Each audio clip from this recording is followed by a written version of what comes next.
जहां आज देश का आम बजट पेश होने वाला है। वित्त मंत्री निर्मला सीतारमण आज देश का आम बजट पेश करेंगी। निर्मला सीतारमण 8वीं बार ये बजट पेश करने जा रही हैं।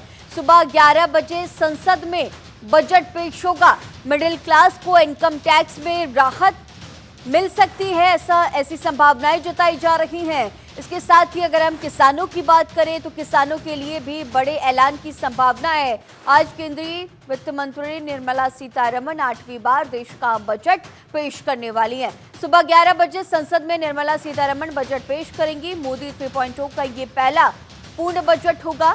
संभावना है कि मिडिल क्लास को इनकम टैक्स में राहत मिल सकती है। आपको ये भी बता दें कि कल बजट से पहले इकोनॉमिक सर्वे पेश किया गया था, जिसमें अगले वित्त वर्ष 2025-26 में जीडीपी ग्रोथ रेट 6.3% से लेकर 6.8% के बीच रहने का अनुमान जताया गया है। तो आज सभी की निगाहें आम बजट पर। मिडिल क्लास को इनकम टैक्स में राहत की संभावना, किसानों के लिए भी बड़े ऐलान किए जा सकते हैं। साथ ही साथ अगर हम इंफ्रास्ट्रक्चर की बात करें, एमएसएमई की बात करें तो अलग अलग क्षेत्रों में राहत की संभावनाएं देखी जाएंगी। और इसी पर और भी ज्यादा जानकारी के साथ लखनऊ से हमारे सहयोगी नंदन श्रीवास्तव हमारे साथ लाइव मौजूद है। नंदन, आपका ही रुख करूंगी कि आज देश का आम बजट पेश होने वाला है। हर बार की तरह इस बार भी बजट से आम जनता को तमाम उम्मीदें हैं। सबसे ज्यादा मिडिल क्लास जो इस बजट से उम्मीदें लगाए हुए बैठा है कि टैक्स स्लैब में अगर हम कहें तो तमाम बड़े बदलाव की उम्मीद है। आप लखनऊ में मौजूद है। उत्तर प्रदेश में ऐसे तमाम लोग हैं जो लगातार बजट को लेकर के आपसे बातचीत भी उनकी हुई होगी, उनसे चर्चा भी हुई होगी। क्या कुछ उम्मीदें अगर हम मिडिल क्लास की बात करें तो?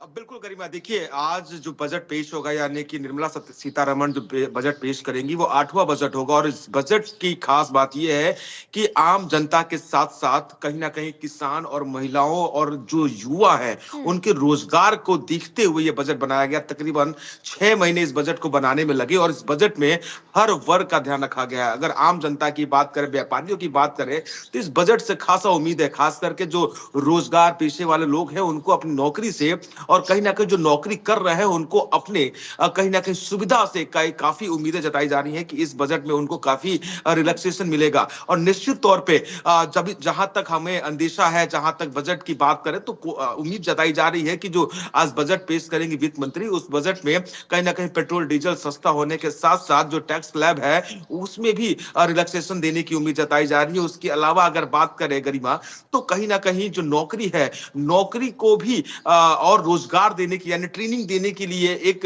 एक पूरा सर्कमस्टेंसेस बनाया जा रहा है। पूरा एक कह सकते हैं एक ऑफिस बनाया जा रहा है। एक पूरा प्लान किया गया है कि कैसे युवाओं को नौकरी दी जाए। उसके साथ ही साथ अगर बात की जाए तो किसानों का जो किसान सम्मान निधि है जो 6,000 रुपए मिला करती थी उसमें भी बढ़ोतरी होने की संभावना है, यानी कि 6 से 12 करने की संभावना जताई जा रही है इस बजट में।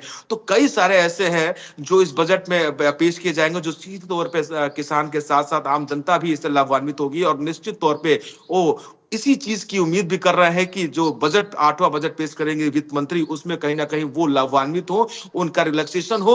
और कहीं ना कहीं इसमें अगर सबसे महत्वपूर्ण बात करें तो मोबाइल यानी जो इलेक्ट्रॉनिक आइटम्स हैं जो आम जनता को लाभान्वित करते हैं, यानी मोबाइल वगैरह जो सस्ते इलेक्ट्रॉनिक्स चीजें हो गई उस पर भी इनको रिलैक्सेशन मिलेगा। बजट में अमूमन देखा जाता है कि कभी कभी कुछ चीजें महंगी हो जाती है, कुछ चीजें सस्ती हो जाती है, तो टैक्स स्लैब भी रिलैक्सेशन देने की कवायद कर रही थी सरकार। तो उम्मीद जताई जा रही है कि इस बार जो ये बजट होगा वो काफी लोगों का विश्वास जीतेगा और कहीं ना कहीं उनको लाभान्वित करेगा। गरिमा, कहा जा रहा है कि हरित, अगर हम बात करें हरित क्षेत्र की, ग्रीन सस्टेनेबिलिटी की, तो बड़े बदलाव की उम्मीदें की जा रही हैं। साथ ही अगर इंफ्रास्ट्रक्चर की बात करें तो सरकार का बड़ा फोकस होगा इंफ्रास्ट्रक्चर पर भी, बेरोजगारों पर जिस तरह से आपने जिक्र किया। इसके साथ ही महिला सशक्तिकरण की बात करें तो हर बार के बजट में सरकार का जो मैक्सिमम फोकस है वो महिला सशक्तिकरण पर होता है। तो इस बार अगर हम माने तो इस बार महिला सशक्तिकरण को अगर हम ध्यान में रखें तो कितने बड़े बदलाव की उम्मीदें जताई जा रही हैं?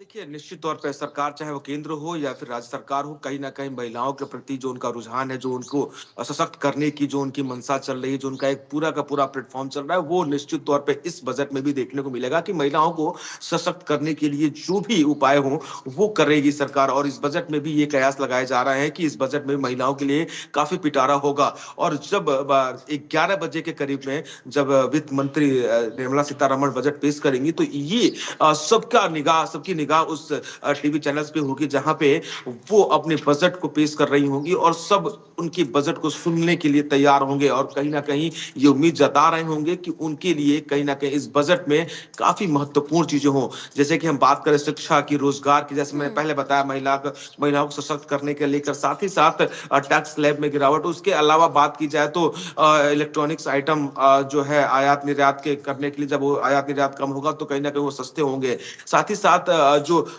मकान खरीदने, जो सस्ते मकान है उसमें जो प्राइस लिमिट है वो बढ़ सकती है, यानी कि इससे सीधे तौर पर लाभान्वित होंगे जनता, लाभान्वित होगी। इसके साथ ही साथ अगर हम बात करें गरिमा, तो और भी कई सारे ऐसे बदलाव हैं, यानी कि अगर मेडिकल कॉलेज में बात करें, मेडिकल कॉलेज में 75,000 सीटें जोड़ने का रोड मैप भी तैयार किया जा रहा है इस बजट के माध्यम से। तो निश्चित तौर पे ये कहना गलत नहीं होगा कि ये बजट हर वर्ग को लाभान्वित कर रहा है और कहीं ना कहीं करेगा। और निश्चित तौर पे चाहे वो महिला हो या फिर हर वर्ग, कोई भी वर्ग हो, रोजगार की दृष्टि से देखा जाए तो सभी वर्ग को लाभान्वित करेगा ये बजट। ठीक है नंदन, आपके पास फिर से लौटूंगी। हमारी सहयोगी रायपुर से भी हमारे साथ तजीन नाज हमारे साथ इस वक्त लाइव मौजूद है। तजीन, आपका रुख करूंगी कि अगर हम छत्तीसगढ़ में, आप छत्तीसगढ़ में मौजूद हैं, आपकी मौजूदगी वहां पर है, तो छत्तीसगढ़ की जो आम जनता है उन्हें, क्योंकि आज देश का आम बजट पेश होने वाला है, मोदी 3.0 का ये पूर्ण बजट पेश होगा, तो ऐसे में तमाम उम्मीदें लोगों को, चाहे हम महिलाओं की बात करें, बुजुर्गों की बात करें, युवाओं की बात करें, सभी को उम्मीदें, और खास तौर पर मध्यम वर्गीय लोग जो इस बजट से बहुत बड़ी उम्मीद लगाए बैठे हैं कि टैक्स स्लैब में बड़े बदलाव होंगे ताकि पर राहत मिलेगी। आप जहां पर मौजूद हैं, आपकी तमाम लोगों से बातचीत हुई होगी, क्या कुछ अहम जानकारी? जी बिल्कुल गरिमा, देखिए मैं आपको बताना चाहूंगी कि मैं राजधानी रायपुर में मौजूद हूं और आपको बता दें कि आज जो है हमारे देश का बजट पेश होने वाला है। आज 1 फरवरी है और इस दिन जो है सभी को इस दिन का इंतजार होता है। आपको बता दें कि आज आम से लेकर खास लोगों का जो इंतजार है वो आज खत्म होगा और बजट को लेकर जो आम लोगों में काफी जो उम्मीद है वो नजर आती है कि इस बार के बजट में हमारे लिए क्या कुछ खास होगा। क्योंकि देखा जाता है कि जो सरकार की जो योजनाएं होती है वो जो लोअर क्लास के लोग होते हैं उनके लिए होती है, लेकिन जो मिडिल क्लास होते हैं वो कहीं ना कहीं इससे पिछड़ते हुए नजर आते हैं। तो जो टैक्स है उसमें क्या कुछ छूट होगी, और इसके साथ हमारे पास जो है यहाँ पे कुछ लोग भी हैं, हम उनसे भी बात करके जानेंगे कि आज जो है बजट को लेकर उनकी क्या राय है। क्या नाम है आपका? वैभव शास्त्री। सर, आज जो है बजट पेश होने वाला है, क्या लगता है क्या कुछ होगा, सरकार क्या कुछ अच्छा करेगी? सबसे पहली बात तो आयकर में संशोधन बहुत जरूरी है और बाकी आवास ऋण है जो, उसमें भी पूरी तरीके से छूट होना चाहिए। शिक्षा, स्वास्थ्य और जो डिफेंस है उस पे सरकार को ध्यान देना चाहिए। और बाकी शिक्षा के क्षेत्र में जो है अभी तक सरकार का ये 8वां बजट है और शिक्षा में ज्यादा कुछ हो नहीं पाया है, तो मैं चाहूंगा कि शिक्षा की ओर सरकार ज्यादा ध्यान दे। बिल्कुल, देखिए मैं ये अगर महंगाई की तरफ हम देखें तो महंगाई को लेकर क्या राय है आपकी? महंगाई को जैसे अपन टैक्स स्लैब में कुछ छूट देंगे, है ना, तो जो छोटे और बड़े उद्योग हैं उनको भी छूट मिलेगा, तो कहीं ना कहीं उसका जो असर है वो मिडिल क्लास को भी मिलेगा। बिल्कुल बिल्कुल।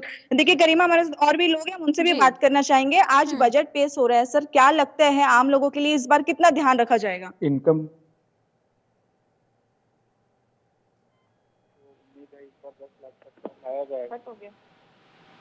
करो फिर से उसको। ठीक है, हमारे सहयोगी नंदन भी लगातार हमारे साथ मौजूद है। तजीन, आपके पास फिर से लौटूंगी। नंदन, अगर बात करें तो इस बार जो ये पूर्ण बजट पेश होने वाला है, साथ ही साथ जो मोदी सरकार है उन्हें फोकस करना होगा उन राज्यों पर भी जिनका सहयोग इस बार के चुनाव में, लोकसभा चुनाव में परिणाम के दौरान उन्हें मिला और सरकार बनाई गई है। तो ऐसे में ये भी कहा जा रहा है कि इन राज्यों को विशेष पैकेज दिया जाएगा।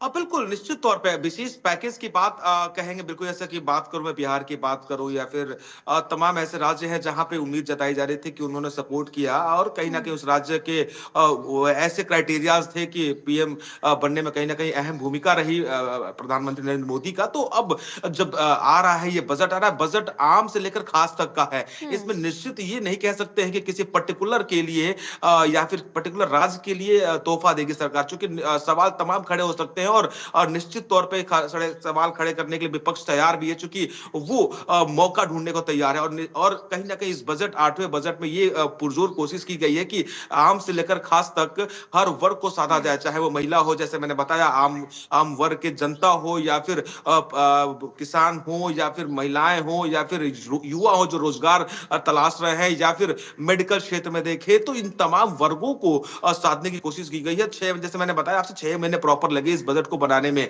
और 40 तकरीबन 6 महीने में एक चीज और सीतारमण ने सीधे तौर पे मंत्री ने कहा था कि सुझाव भी भेजिए, मैं उस सुझाव को सम्मिलित करूं। उन्होंने साफ तौर पे कहा था।